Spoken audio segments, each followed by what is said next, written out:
Welcome back to my YouTube channel. ഇന്നത്തെ വീഡിയോയിൽ 9ാം ക്ലാസ്സിലെ ജോഗ്രഫി 5ാമത്തെ അധ്യായം ഇന്ത്യൻ സമ്പദ്ഘടന വിവിധ മേഖലകളിലൂടെ ഈ പാഠഭാഗത്ത് നിന്ന് ഇന്ന് നമ്മൾ പഠിക്കുന്നത് ദേശീയ വരുമാനം കണക്കാക്കുന്നതിൻ്റെ പ്രാധാന്യം, ദേശീയ വരുമാനവുമായി ബന്ധപ്പെട്ട ആശയങ്ങൾ തുടങ്ങിയ കാര്യങ്ങളാണ്. വീഡിയോയിലേക്ക് പോകുന്നതിന് മുൻപ് ഈ ഒരു ചാപ്റ്റർ ഉപയോഗപ്പെടുകയാണെങ്കിൽ തീർച്ചയായിട്ടും ചാനലൊന്ന് സബ്സ്ക്രൈബ് ചെയ്യുക, ലൈക്ക് ചെയ്യുക. ഇനി ഒരുപാട് പേരിങ്ങനെ കാണുന്നുണ്ട്, അപ്പോൾ സബ്സ്ക്രൈബ് ചെയ്യാനും മറക്കരുത്, ലൈക്ക് ചെയ്യുക. നിങ്ങൾക്ക് ഉപകാരപ്പെടുന്നുണ്ടെങ്കിൽ നിങ്ങളുടെ കൂട്ടുകാർക്കും കൂടെ ഒന്ന് ഷെയർ ചെയ്ത് കൊടുക്കുക കേട്ടോ. എന്താണ് ദേശീയ വരുമാനം? രാജ്യത്ത് ഒരു സാമ്പത്തിക വർഷം ഉൽപ്പാദിപ്പിക്കുന്ന എല്ലാ അന്തിമ സാധനങ്ങളുടെയും സേവനങ്ങളുടെയും പണമൂല്യമാണ് ആ രാജ്യത്തിൻ്റെ ദേശീയ വരുമാനം. ഒരു രാജ്യം ഒരു സാമ്പത്തിക വർഷം എന്ന് പറയുമ്പം ഇന്ത്യയെ സംബന്ധിച്ച് ഇന്ത്യയുടെ സാമ്പത്തിക വർഷം അഥവാ ഫിനാൻഷ്യൽ ഇയർ എന്ന് പറയുന്നത് ഏപ്രിൽ 1 മുതൽ മാർച്ച് 31 വരെയാണ്. ഈ കാലയളവിൽ ഉൽപ്പാദിപ്പിക്കുന്ന ഫൈനൽ ഗുഡ്സ് സർവീസിൻ്റെ മണി വാല്യൂ അഥവാ പണമൂല്യമാണ് നമ്മുടെ രാജ്യത്തിൻ്റെ നാഷണൽ ഇൻകം അഥവാ ദേശീയ വരുമാനം എന്ന് പറയുന്നത്. അപ്പോൾ എന്താണ് അന്തിമ സാധനം എന്ന് പറയുന്നത്? ഒരു പ്രൊഡക്ഷൻ പ്രോസസ്സിൽ എല്ലാ കാര്യങ്ങളും കഴിഞ്ഞ് നമുക്ക് അവസാനം കിട്ടുന്ന പ്രൊഡക്റ്റാണ് അന്തിമ സാധനം എന്ന് പറയുന്നത്. സേവനങ്ങളായാലും അങ്ങനെ തന്നെ. അപ്പോൾ ഇതിൻ്റെ പണമൂല്യം അത് ഏത് സമയം തൊട്ടാണ്? ഏപ്രിൽ 1 മുതൽ മാർച്ച് 31 വരെ. അതൊരു ഫിനാൻഷ്യൽ ഇയർ ആണ്. ആ കാലഘട്ടത്തിൽ ലഭിക്കുന്ന പണമൂല്യം അതാണ് ഒരു രാജ്യത്തിൻ്റെ ദേശീയ വരുമാനം എന്ന് പറയുന്നത്.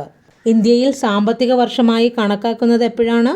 ഏപ്രിൽ 1 മുതൽ മാർച്ച് 31 വരെ. അടുത്തത് നമ്മളെടുത്ത് ഈ ചാപ്റ്ററിൽ പറയുന്നത് ഫൈനൽ ഗുഡ്സും ഇൻ്റർമീഡിയറ്റ് ഗുഡ്സും തമ്മിലുള്ള ഡിഫറൻസ് ചോദിക്കുന്നുണ്ട്. അന്തിമ സാധനങ്ങളും ഇടനില വസ്തുക്കളും തമ്മിലുള്ള വ്യത്യാസം.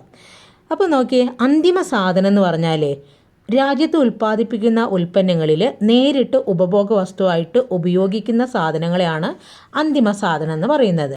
അന്തിമ സാധനത്തിന് ഒരു ഉദാഹരണം പറയുകയാണെന്നുണ്ടെങ്കിൽ നമ്മൾ ഉപയോഗിക്കുന്ന വസ്ത്രങ്ങൾ.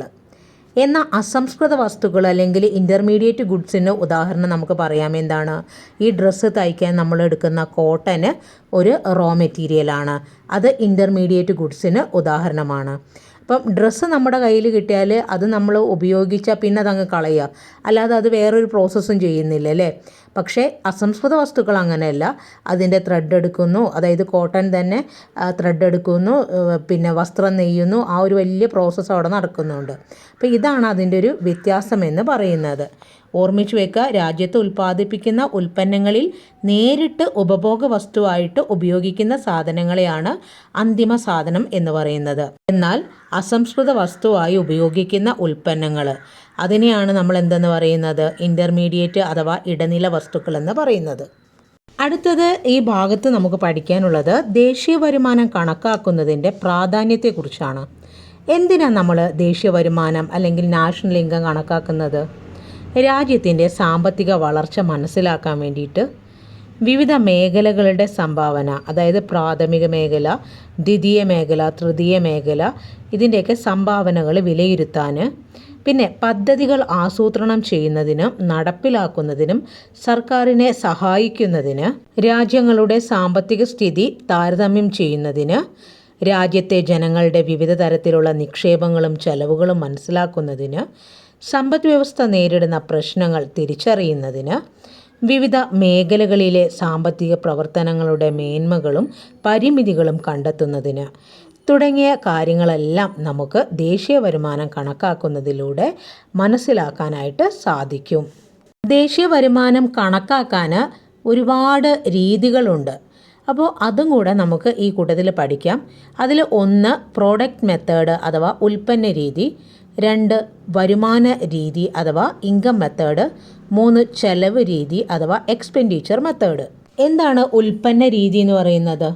പ്രാഥമിക, ദ്വിതീയ, തൃതീയ മേഖലയിൽ ഉൽപ്പാദിപ്പിക്കുന്ന സാധനങ്ങളുടെയും സേവനങ്ങളുടെയും പണമൂല്യം കണ്ടെത്തി നാഷണൽ ഇൻകം അഥവാ ദേശീയ വരുമാനം കണക്കാക്കുന്ന രീതിയാണ് ഉൽപ്പന്ന രീതി എന്ന് അറിയപ്പെടുന്നത്. വിവിധ മേഖലകളുടെ പങ്കാളിത്തം എത്രത്തോളം ഉണ്ടെന്ന്, ഏത് മേഖലയാണ് കൂടുതൽ സംഭാവന ചെയ്തതെന്നും ഈ ഒരു രീതിയിലൂടെ നമുക്ക് കണ്ടെത്താനായി സാധിക്കും. ഏറ്റവും കൂടുതൽ ആളുകൾ ജോലി ചെയ്യുന്നത് പ്രാഥമിക മേഖലയിലാണെങ്കിലും ഏറ്റവും കൂടുതൽ വരുമാനം ലഭിക്കുന്നത് തൃതീയ മേഖല അഥവാ സേവന മേഖലയിൽ നിന്നാണ്. ദേശീയ വരുമാനത്തിൻ്റെ 50% മുതൽ 60% വരെ സംഭാവന നൽകുന്നത് സേവന മേഖലയാണ് കേട്ടോ. പ്രാഥമിക മേഖല 20%, അതായത് ഏറ്റവും കുറവ് വരുമാനം നൽകുന്നത് പ്രാഥമിക മേഖലയാണ്, അതായത് കൃഷി ഉൾപ്പെടുന്ന മേഖല. ഏറ്റവും കൂടുതൽ അധ്യാപകരും എൻജിനീയർമാരും എല്ലാം ഉള്ള സേവന മേഖലയിൽ നിന്നാണ് ഏറ്റവും കൂടുതൽ ദേശീയ വരുമാനം ഉണ്ടാകുന്നത്. ഉൽപ്പന്ന രീതിയിൽ ദേശീയ വരുമാനം കാണുന്നത് എങ്ങനെയാണ്?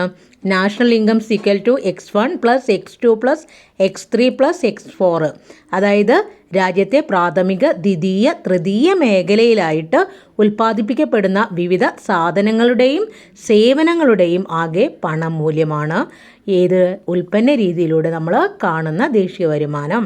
ദേശീയ വരുമാനം കാണുന്നതിനുള്ള മറ്റൊരു പ്രധാനപ്പെട്ട രീതിയാണ് ഇൻകം മെത്തേഡ് അഥവാ വരുമാന രീതി. ഒരു സാമ്പത്തിക വർഷത്തിൽ ഉൽപാദക ഘടകങ്ങളായ ഭൂമി, തൊഴിൽ, മൂലധനം, സംഘാടനം എന്നിവയ്ക്ക് ലഭിക്കുന്ന പ്രതിഫലങ്ങളായ പാട്ടം, വേതനം, പലിശ, ലാഭം തുടങ്ങിയവയുടെ പണമൂല്യത്തിൻ്റെ അടിസ്ഥാനത്തിൽ ദേശീയ വരുമാനം കണക്കാക്കുന്ന രീതിയാണ് വരുമാന രീതി. വരുമാന രീതിയിൽ ദേശീയ വരുമാനം കണക്കാക്കുന്നത് പ്രധാനമായിട്ടും പ്രൊഡക്ഷൻ ഫാക്ടേഴ്സിനെ ബേസ് ചെയ്തുകൊണ്ടാണ്. ഏതൊക്കെ പ്രൊഡക്ഷൻ ഫാക്ടേഴ്സ് എന്ന് പറയുന്നത്? Land, labour, capital, organisation. ലാൻഡിൻ്റെ പ്രതിഫലം എന്ന് പറയുന്നത് എന്താണ്? പാട്ടം. തൊഴിലിൻ്റെത് വേതനം അഥവാ കൂലി. മൂലധനത്തിൻ്റെ പ്രതിഫലം പലിശയാണ്. സംഘാടനത്തിൻ്റെ പ്രതിഫലം ലാഭമാണ്. എന്നിട്ട് ഇവയുടെയൊക്കെ പണമൂല്യം കണക്കാക്കിയിട്ടാണ് നമ്മൾ വരുമാന രീതിയിൽ എന്ത് മനസ്സിലാക്കുന്നത്? ദേശീയ വരുമാനം ആ മേഖലയിൽ നിന്ന് എത്രയുണ്ടെന്ന് മനസ്സിലാക്കുക. വരുമാന രീതിയിൽ നാഷണൽ ഇൻകം കാണുന്ന ഒരു സൂത്രവാക്യം ഇവിടെ കൊടുത്തിട്ടുണ്ട്. National income equal to R+W+I+P. അതായത് R എന്ന് പറയുന്നത് റെൻറ്റ്, W വേജ്, I എന്ന് പറയുന്നത് ഇൻട്രസ്റ്റ്, P എന്ന് പറയുന്നത് പ്രോഫിറ്റ്. അതിൻ്റെ മൊത്തം വാല്യൂ ആണ് വരുമാന രീതിയിൽ നമ്മൾ കാണുന്ന ദേശീയ വരുമാനം എന്ന് പറയുന്നത്. വരുമാന രീതിയിലൂടെ ദേശീയ വരുമാനം കാണുന്നതിൻ്റെ ഒരു ഗുണം എന്ന് പറഞ്ഞാൽ രാജ്യത്തിൻ്റെ ദേശീയ വരുമാനത്തിൽ ഓരോ ഉൽപാദക ഘടകങ്ങൾക്ക് ലഭിക്കുന്ന വരുമാനം എത്രത്തോളമാണെന്ന് മനസ്സിലാക്കാൻ സഹായിക്കും. വരുമാന രീതിയിലൂടെ കണക്കാക്കാൻ കഴിയുന്നത് മൊത്തം ദേശീയ വരുമാനം കൂടിയാണ്. മൊത്തം ദേശീയ വരുമാനം എന്ന് പറയുന്നത് ഗ്രോസ് നാഷണൽ ഇൻകം GNI കേട്ടോ. ദേശീയ വരുമാനം കാണാനുള്ള മറ്റൊരു പ്രധാനപ്പെട്ട രീതി എന്ന് പറയുന്നത് ചെലവ് രീതിയാണ്. ചെലവ് രീതിയിൽ എങ്ങനെയാണ് ദേശീയ വരുമാനം കണക്കാക്കുന്നത്? ഒരു സാമ്പത്തിക വർഷത്തിൽ രാജ്യത്തെ വിവിധ സാമ്പത്തിക പ്രവർത്തനങ്ങൾക്കായി വിനിയോഗിക്കുന്ന സാധനങ്ങളുടെയും സേവനങ്ങളുടെയും ആകെ ചെലവിൻ്റെ അടിസ്ഥാനത്തിലാണ് ചെലവ് രീതിയിൽ ദേശീയ വരുമാനം കണക്കാക്കുന്നത്. പിന്നെ സാമ്പത്തിക ശാസ്ത്രത്തിൽ നിക്ഷേപം എന്ന് പറയുന്നത് ചെലവാണ്, ഇൻവെസ്റ്റ്മെൻറ്റ് എക്സ്പെൻഡിച്ചർ ആണ് കേട്ടോ. നമ്മളെല്ലായ്പ്പോഴും നിക്ഷേപം എന്ന് പറയുമ്പോൾ സമ്പാദ്യമാണെന്ന് തെറ്റിദ്ധരിക്കും. അല്ലാതെ വരുമാനം അല്ല, മറിച്ച് എന്താണ് അത്? സാമ്പത്തിക ശാസ്ത്രത്തിലെ നിക്ഷേപം എന്ന് പറയുന്നത് ചെലവായിട്ടാണ് കണക്കാക്കുന്നത്. അപ്പോൾ ഉപഭോഗ ചെലവ്, നമ്മൾ സാധനങ്ങളൊക്കെ വാങ്ങിക്കാൻ ഉപയോഗിക്കുന്ന ചെലവ്, നിക്ഷേപ ചെലവ്, അതോടുകൂടി സർക്കാരിൻ്റെ ചെലവും അറ്റ കയറ്റുമതി മൂല്യം, ഇതെല്ലാം കൂടെ കൂടി ചെയ്താണ് എന്തെന്ന് പറയുന്നത് നമ്മുടെ രാജ്യത്തിൻ്റെ ആകെ ചെലവെന്ന് പറയുന്നത്. ചെലവ് രീതിയിലൂടെ നമുക്ക് കണക്കാക്കാൻ കഴിയുന്നത് നമ്മുടെ രാജ്യത്തിൻ്റെ മൊത്തം ദേശീയ ചെലവാണ് കേട്ടോ. ചെലവ് രീതിയിൽ ദേശീയ വരുമാനം നോക്കിയേ. National income equal to C എന്ന് പറയുന്നത് കൺസംഷൻ എക്സ്പെൻഡിച്ചർ, I എന്ന് പറയുന്നത് ഇൻവെസ്റ്റ്മെൻറ്റ് എക്സ്പെൻഡിച്ചർ, അതുപോലെ G എന്ന് പറയുന്നത് ഗവൺമെൻറ് എക്സ്പെൻഡിച്ചർ. അതിൽ നിന്ന് എന്ത് കുറക്കണം? X എന്ന് പറയുന്നത് ഇറക്കുമതിയാണ്. M എന്ന് പറയുന്നത് എന്താണ്? അറ്റ കയറ്റുമതി, അതായത് നെറ്റ് എക്സ്പോർട്ട്. ഇങ്ങനെ കുറയ്ക്കുമ്പം കിട്ടുന്നതാണ് നമുക്ക് എന്തെന്ന് പറയുന്നത്? നമ്മുടെ രാജ്യത്തിൻ്റെ മൊത്തം ചെലവെന്ന് പറയുന്നത്. അപ്പോൾ ഇങ്ങനെ രാജ്യത്തിൻ്റെ മൊത്തം ചെലവ്, അതായത് ഗ്രോസ് നാഷണൽ എക്സ്പെൻഡിച്ചർ നമുക്ക് കണക്കാക്കാൻ പറ്റുന്നത് എങ്ങനെയാണ്? അത് ചെലവ് രീതിയിലൂടെയാണ്. ദേശീയ വരുമാനം ഈ 3 രീതിയിലൂടെ കണക്കാക്കിയാലും ഒരു റിസൾട്ട് തന്നെയായിരിക്കും നമുക്ക് കിട്ടുക കേട്ടോ. പിന്നെ ഈ ഭാഗത്ത് കുറച്ച് ടേംസ് പറയുന്നുണ്ട്. ഒന്നാമത്തത് സർക്കാർ ചെലവ്. എന്താ ഗവൺമെൻറ് എക്സ്പെൻഡിച്ചർ എന്ന് പറയുന്നത്? ജനക്ഷേമം ലക്ഷ്യമാക്കി സർക്കാർ നടത്തുന്ന എല്ലാ പ്രവർത്തനങ്ങൾക്കും ആവശ്യമായി വരുന്ന ചെലവാണ് സർക്കാർ ചെലവ് അഥവാ പൊതു ചെലവെന്ന് പറയുന്നത്. സർക്കാർ ചെലവുകളെ 2ആയിട്ട് ഡിവൈഡ് ചെയ്യുന്നുണ്ട്. ഏതൊക്കെയാണ്? വികസന ചെലവുകളും വികസനേതര ചെലവുകളും. ഇനി അതുപോലെ തന്നെ രണ്ടാമത്തെ ഒരു ടേമാണ് കൺസംഷൻ എക്സ്പെൻഡിച്ചർ അഥവാ ഉപഭോഗ ചെലവ്. ഉപഭോക്താക്കൾ, അതായത് നമ്മൾ ഉപഭോഗത്തിനായിട്ട് സാധനങ്ങളും സേവനങ്ങളും വാങ്ങുന്നതിന് വേണ്ടി ചെലവാക്കുന്ന മൊത്തം തുകയാണ് ഉപഭോഗ ചെലവെന്ന് പറയുന്നത്. ഇനി നിക്ഷേപ ചെലവെന്ന് പറഞ്ഞാലോ, മൂലധന ഉൽപ്പന്നങ്ങളുടെ മേൽ വ്യവസായ യൂണിറ്റുകളോ വ്യക്തികളോ സ്ഥാപനങ്ങളോ ചെലവാക്കുന്ന മൊത്തം ചെലവാണ് നിക്ഷേപ ചെലവ്. ഭൂമിക്ക് വേണ്ടിയുള്ള ചെലവ്, യന്ത്രങ്ങൾക്ക് വേണ്ടിയുള്ള ചെലവ് തുടങ്ങിയവയൊക്കെ നിക്ഷേപ ചെലവിന് ഉദാഹരണങ്ങളാണ്. അടുത്തത് അറ്റ കയറ്റുമതി അഥവാ നെറ്റ് എക്സ്പോർട്ട്. രാജ്യത്തിൻ്റെ കയറ്റുമതി മൂല്യവും ഇറക്കുമതി മൂല്യവും തമ്മിലുള്ള വ്യത്യാസമാണ് അറ്റ കയറ്റുമതി എന്ന് പറയുന്നത്.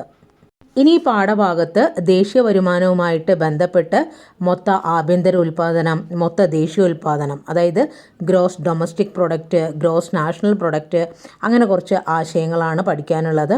അത് നമുക്ക് അടുത്തൊരു ക്ലാസ്സിൽ ഡിസ്കസ് ചെയ്യാം. വീഡിയോ ഉപകാരപ്പെട്ടാൽ ലൈക്ക് ചെയ്യാൻ മറക്കരുത്.